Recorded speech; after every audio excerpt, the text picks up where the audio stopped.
sini kami akan menjelaskan tentang penyimpanan dokumen pengelolaan dana kas kecil. Selamat menyaksikan. Yang pertama, yaitu proses pengumpulan portofolio dokumen. Dalam pengelolaan dana kas kecil, tidak terlepas dari adanya transaksi keuangan, dan transaksi itu akan muncul bukti-bukti transaksi. Transaksi adalah persetujuan jual-beli dalam perdagangan antara dua pihak.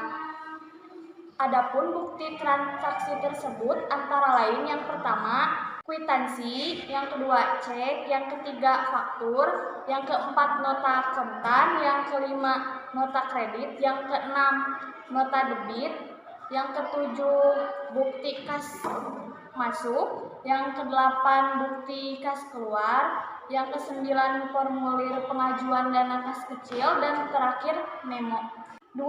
Identifikasi portofolio dokumen. Berikut identifikasi portofolio dokumen. Yang pertama, syarat sah bukti transaksi ada 5. Yang pertama, bukti transaksi dibuat oleh penyedia layanan atau penjual. Yang kedua, pada bukti transaksi diberi nama penerima, ditandatangani atau diparaf dan dicap oleh penerima transaksi atau pimpinan organisasi. Yang ketiga, tertulis keterangan waktu terjadinya transaksi seperti tanggal, bulan, dan tahun. Yang keempat, tertulis barang atau jasa apa saja yang akan ditransaksikan. Dan yang terakhir, adanya materai pada jumlah transaksi tertentu. Misalnya, transaksi Rp1.000.000, maka pada nota atau kwitansi ditempel materai 6.000. 2. Analisis bukti transaksi. Bukti transaksi adalah dokumen-dokumen dasar transaksi, baik yang dibuat sendiri maupun yang berasal dari pihak luar, yang digunakan sebagai sumber pencatatan atau penyusunan laporan keuangan oleh suatu perusahaan. Cara menganalisis bukti transaksi pada dasarnya meliputi kegiatan. Yang pertama, identifikasi keabsahan fisik bukti transaksi. Yang kedua, identifikasi transaksi dan meneliti apakah transaksi dilakukan sesuai dengan prosedur yang telah ditetapkan. Yang ketiga, menentukan kebenaran penghitungan nilai uang, yaitu dengan meneliti penghitungan yang dilakukan dan kebenaran penerapan metode yang digunakan serta peraturan perpajakan yang berlaku. 3. Cara memverifikasi dokumen transaksi. Yang pertama, cara memverifikasi dokumen transaksi. Analisis bukti transaksi pada dasarnya meliputi kegiatan sebagai berikut. A. Identifikasi atau penentuan keabsahan fisik bukti transaksi, artinya menentukan pihak mana yang mengeluarkan serta meneliti kebenaran identitas fisik bukti transaksi yang bersangkutan. B. Identifikasi transaksi atau siapa yang melakukan transaksi dan meneliti apakah transaksi dilakukan sesuai dengan prosedur yang telah ditetapkan, yaitu dengan meneliti atau tanda tangan pihak yang terkait dengan terjadinya transaksi yang bersangkutan. C. Menentukan kebenaran penghitungan nilai uang, yaitu dengan meneliti penghitungan yang dilakukan dan kebenaran penerapan metode yang digunakan serta peraturan perpajakan yang berlaku. D. Menentukan akun-akun buku besar dan jumlah rupiah yang harus didebit dan dikredit sebagai akibat terjadinya transaksi. Hal-hal yang harus diperhatikan dalam menganalisa transaksi adalah sebagai berikut.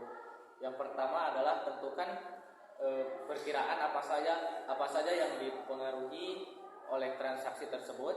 Yang kedua, tentukan pengaruh penambahan dan pengurangan terhadap harta, uang, modal, pendapatan, dan beban. Yang ketiga, tentukan debit atau kredit dari akun yang bersangkutan. Dan yang terakhir adalah tentukan jumlah yang harus didebit atau dikredit. 2. Kebenaran bukti transaksi. Analisis kebenaran bukti transaksi dimaksudkan untuk memeriksa kembali kebenaran perhitungan, perkalian, penjumlahan dari data yang berupa angka-angka ada dalam bukti transaksi tersebut baik secara horizontal maupun vertikal. Contoh analisis bukti transaksi sebagai berikut. Yang ketiga, keabsahan bukti transaksi. Analisis keabsahan dokumen transaksi dimaksudkan untuk mengidentifikasi kelengkapan data yang tercatat dalam bukti transaksi dan apakah telah memenuhi peraturan yang berlaku, misalnya peraturan bea materai dalam hal perjanjian dalam pembayaran sejumlah uang. Yang keempat, penentuan akun-akun terkait. Seperti yang telah diketahui bahwa terdiri dari 5 kelompok, yaitu akun harta, akun utang, akun modal, akun pendapatan, dan akun beban. Analisis bukti transaksi merupakan proses penentuan akun dan pengaruhnya terhadap akun yang lain. 3. Klasifikasi portofolio dokumen. Yang pertama, bukti transaksi internal. Transaksi internal adalah suatu transaksi keuangan yang terjadi di dalam perusahaan seperti pemakaian perlengkapan, penyusutan, dan lain-lain. Bukti transaksi internal merupakan bukti transaksi yang khusus dibuat oleh internal dan digunakan untuk internal perusahaan. Berikut contoh bukti transaksi internal. Yang pertama, bukti kas masuk. Yang kedua, bukti kas keluar. Yang ketiga, formulir pengajuan dana kas kecil. Dan yang terakhir, memo. Yang kedua, bukti transaksi eksternal. Bukti transaksi eksternal merupakan bukti pengeluaran uang, bisa diperoleh dari kwitansi yang dibuat serta ditandatangani oleh pihak penerima uang. Berikut contoh bukti transaksi internal. Yang pertama, kwitansi. Kedua, cek. Ketiga, faktur. Yang keempat ialah nota. 4. Penyimpanan portofolio dokumen. Berikut adalah langkah-langkah mendokumentasikan bukti-bukti transaksi berdasarkan sistem tanggal dan kronologis. A. Cek semua bukti transaksi. B. Kelompokkan bukti-bukti transaksi ke dalam kelompok bukti transaksi penerimaan dan kelompok bukti transaksi pengeluaran. C. Catatlah setiap bukti-bukti transaksi penerimaan dana kas kecil ke dalam bukti kas masuk. Selanjutnya, satukan bukti kas masuk dengan bukti transaksi penerimaan menggunakan stapler. Posisi bukti kas masuk di depan dan bukti transaksi penerimaan di belakangnya. D. Catatlah setiap bukti-bukti transaksi pengeluaran kas kecil ke dalam bukti kas keluar. Selanjutnya, satukan bukti kas keluar dengan bukti Selanjutnya, satukan bukti kas keluar dengan bukti transaksi pengeluaran. Posisi bukti kas kecil yang berukuran kecil seperti tiket tol dapat ditempel dahulu di kertas HPS yang dibagi 2. Kemudian disatukan dengan bukti kas keluar menggunakan stapler. E.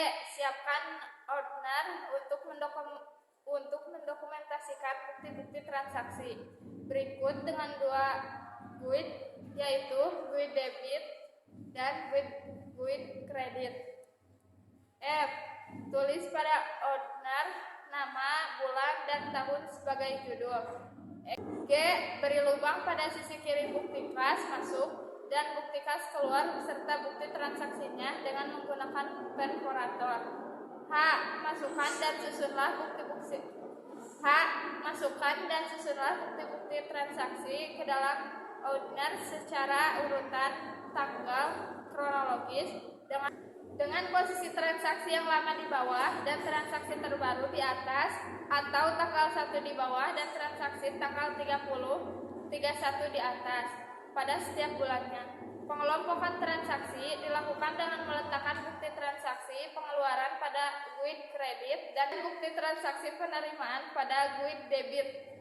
Yang bisa kelompok kami sampaikan, mohon maaf bila ada kesalahan.